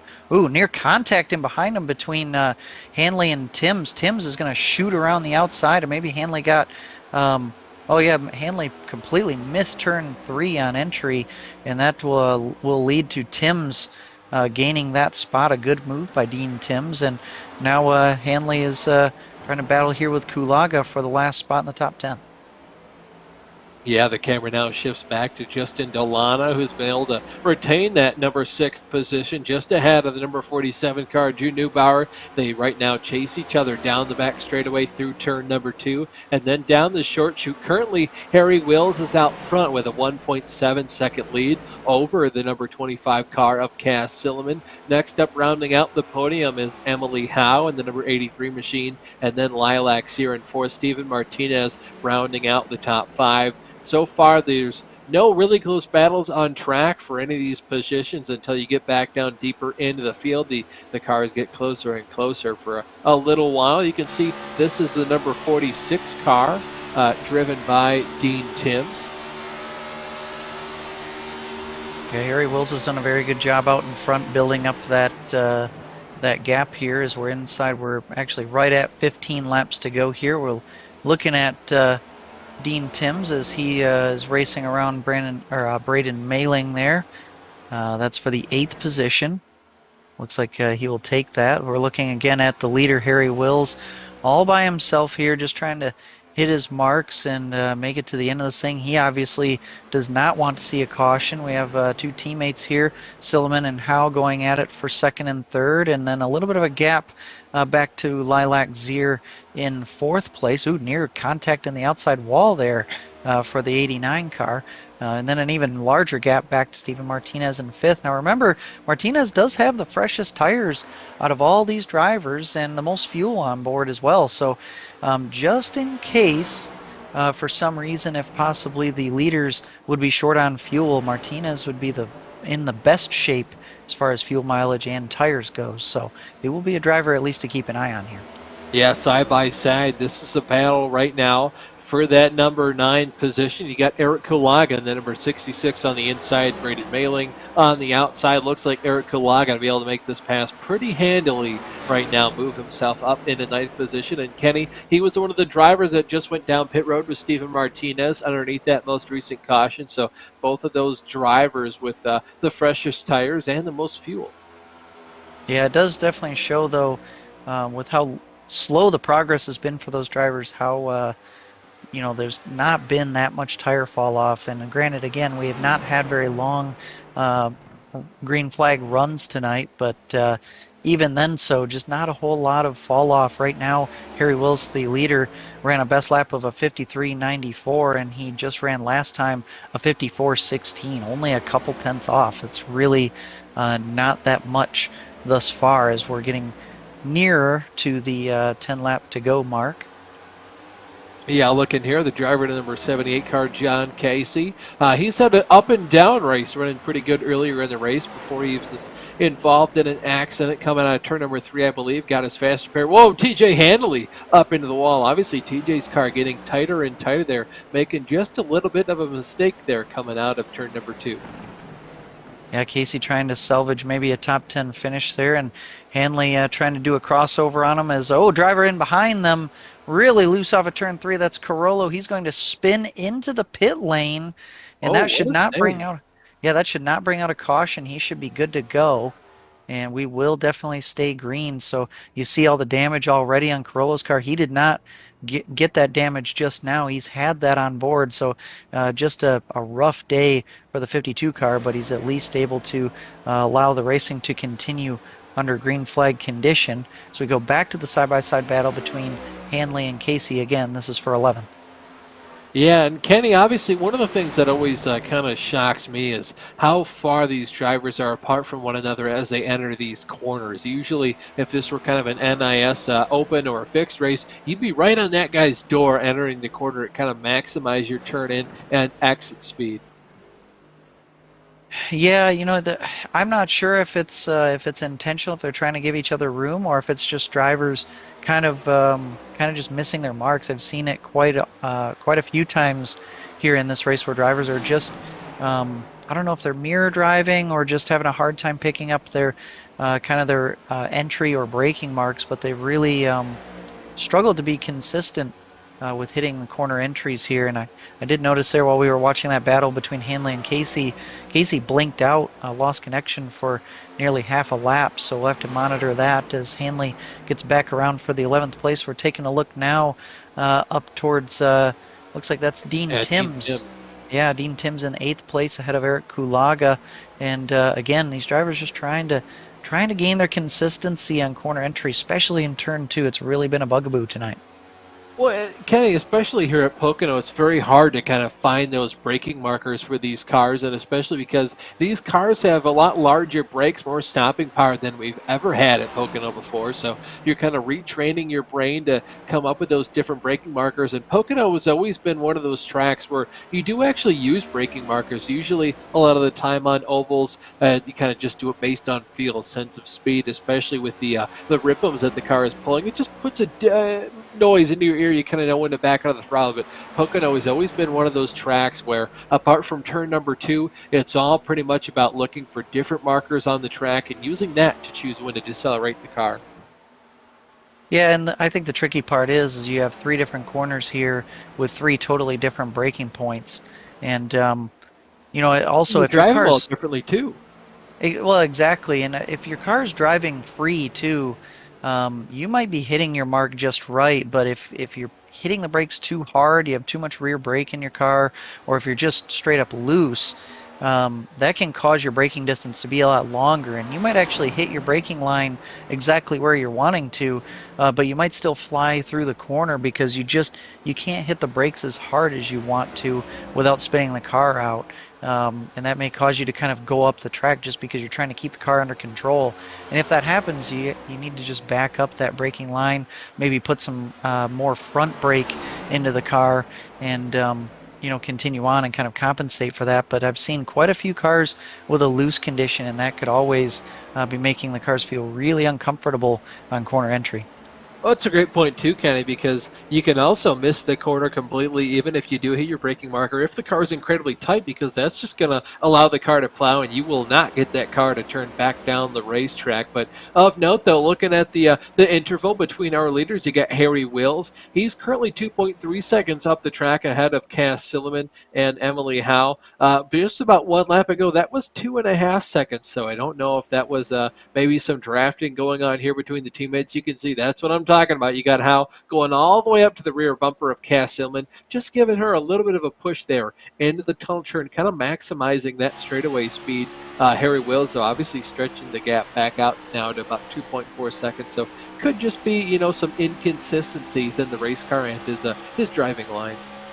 Yeah, we are going to get to the point where we will find out who has a better long run car as we continue on here. We do have 7 laps to go, and it does have kind of a green flag feel to it at this point. Last time by, yeah, like you mentioned 2 laps ago, Wills lost actually 0.2 of a second to Silliman and Howe, but then this time he gained back 0.5 tenth. So I think he just did a better job hitting his marks. There's 1 lap car being passed. That's Jeff Carolla doing a good job staying out of the leader's way as Braden Mailing's down in the pit lane. I'm not sure if maybe he does have some right side damage. Maybe he hit the wall and then decided to come down pit lane. I will take a look at it. Yeah, I don't know what happened. Just be out of fuel, Kenny. Yeah, he could be. I mean, I'm not sure exactly when he pitted last. He's only taken a 5-second pit stop there, so yeah, maybe just topping off on fuel here.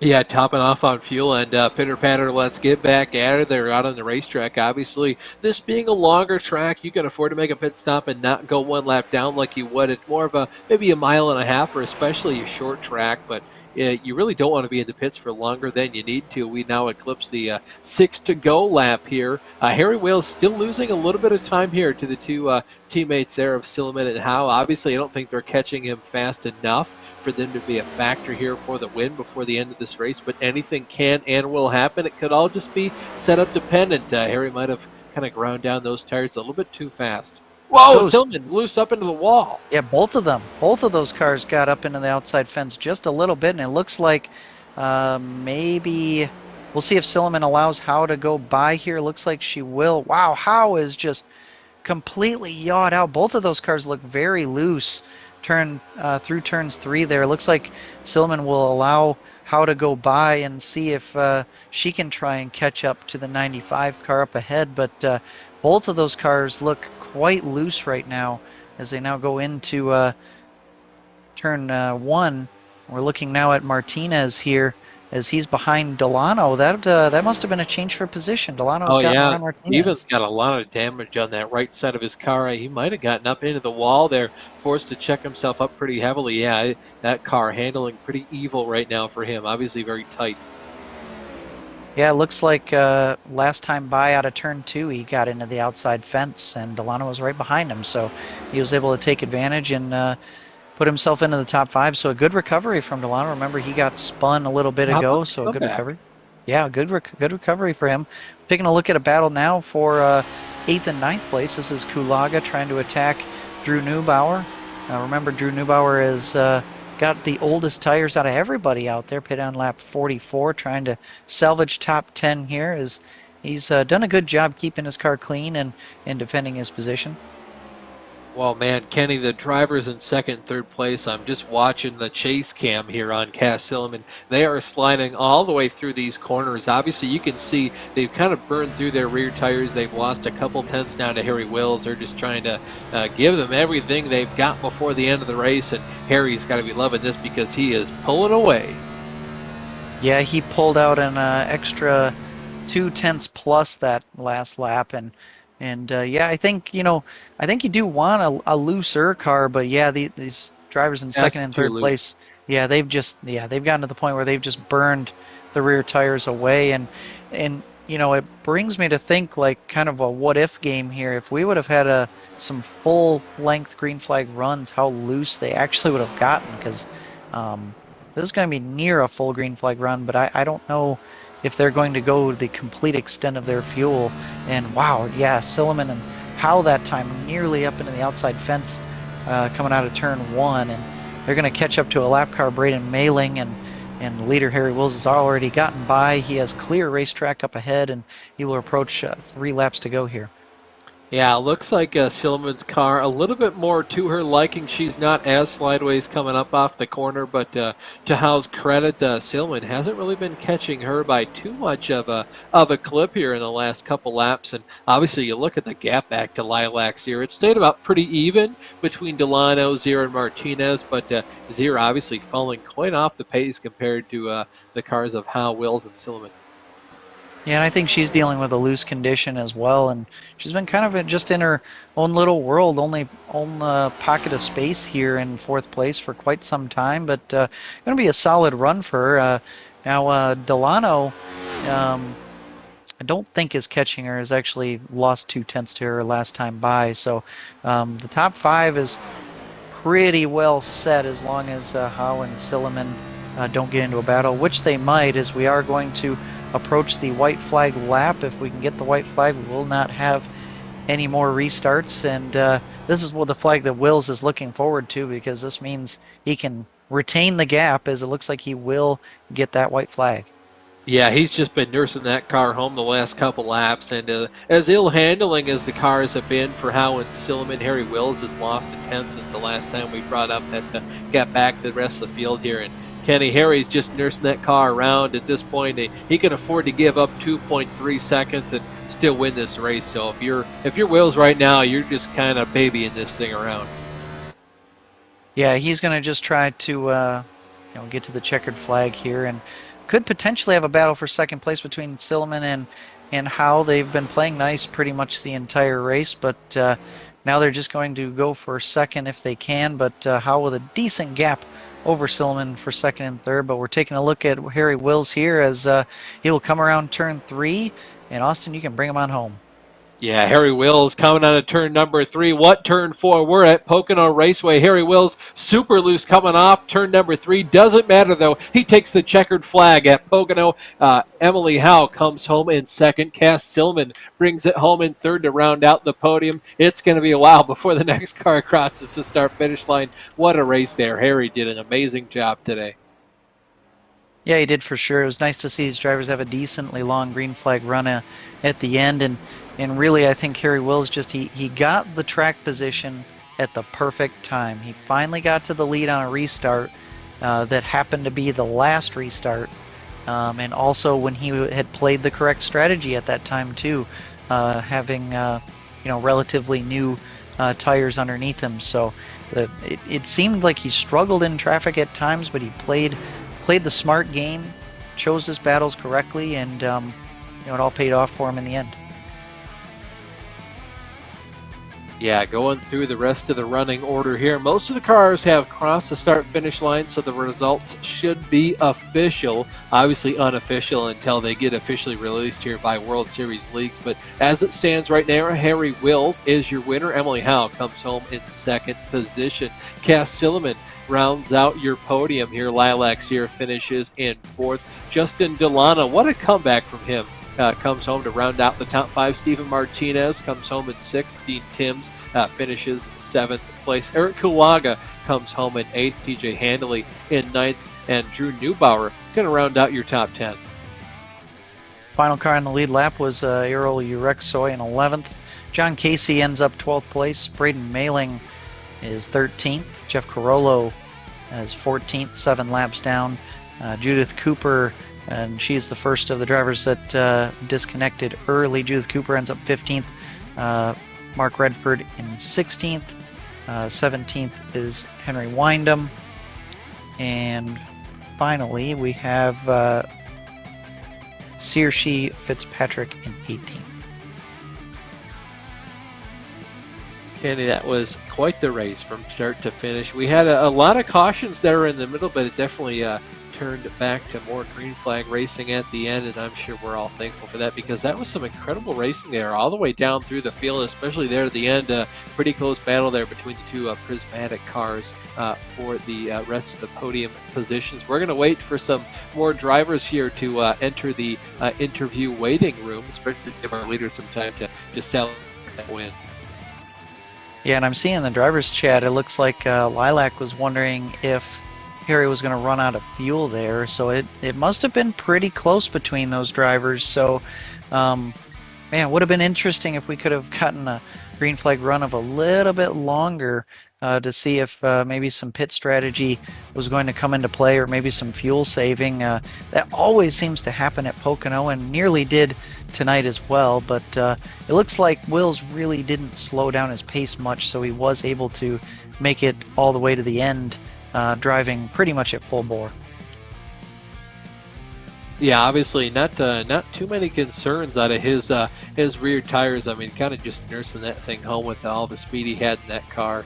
So what a race here today. And obviously, you know, it got a lot cooler here as the night went on. We definitely saw handling come more and more into play. We saw Mark Redford kind of rise to the occasion in qualifying and then fell back in the middle of the race and then hit a huge resurgence. And then unfortunately just did not keep up with changing track conditions. And of course, it being 3 in the morning, obviously a little bit too late for him. But we do have our big race winner here, Harry Wills. Harry, congratulations on the win, man. Thank you. Cheers. Yeah, I made sure I wasn't going to have what happened last week happen again. Racetrack went through quite a lot of changes. Did you have to keep up with those conditions as the race went on, or was it mostly just plug and play for this set? No, it was a little tight through through turn 3 and turn 2. It was fine in turn 1. She just got really quick at the end, and then I think the last little bit there when we took the green, I knew I had the 3 prismatic team members around me, so I thought, right, we got to go, and did my quickest lap of the race, did a 54 flat, and 2 or 3 of those on the bounce, and managed to pull a gap, and then looked at my fuel and thought, oh dear, I thought I'm going to be cutting this really close, and when I crossed the line I had 0.8 of a litre, which is, I don't know what that is in gallons for you guys, but I can guarantee you it's not a lot. So not many. No. So I coasted it round, so I had like half a litre to do a couple of quick donuts. And yeah, I enjoyed it. Good race. You know, it was hard track. Pocono is really tricky place to race around, but you get the right group of people, you can have a really good race, and I think we did. Yeah, for sure, man. Before we let you get out of here, is there anyone you want to thank for your win today?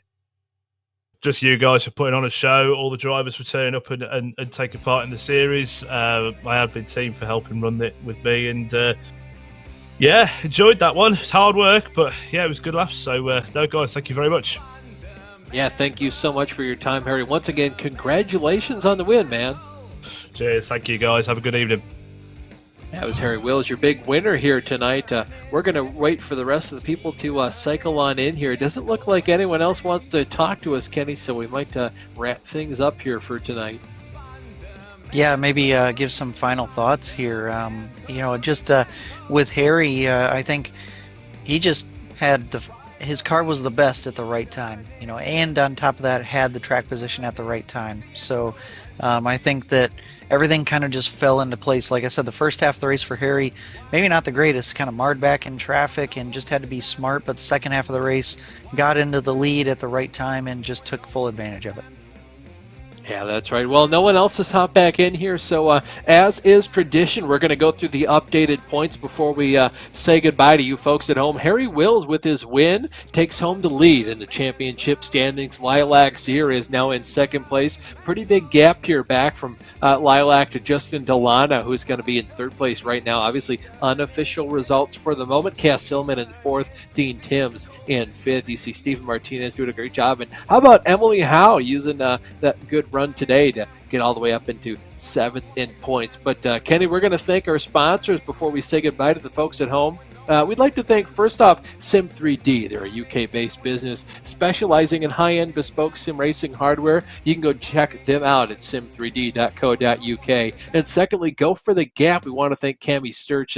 She's a young British artist who creates some incredible motorsport-themed prints over on her Etsy page. Go ahead and Google Go for the Gap. Lots of great stuff on there. Some really cool-looking F1 stickers if you're into that kind of stuff. Pixelated, too. Always nice to see that those themes coming back. Thank you so much for joining us here tonight. And as always, thank you to my co commentator, Kenny Kibbe, and our director, David Christie. Have a good night.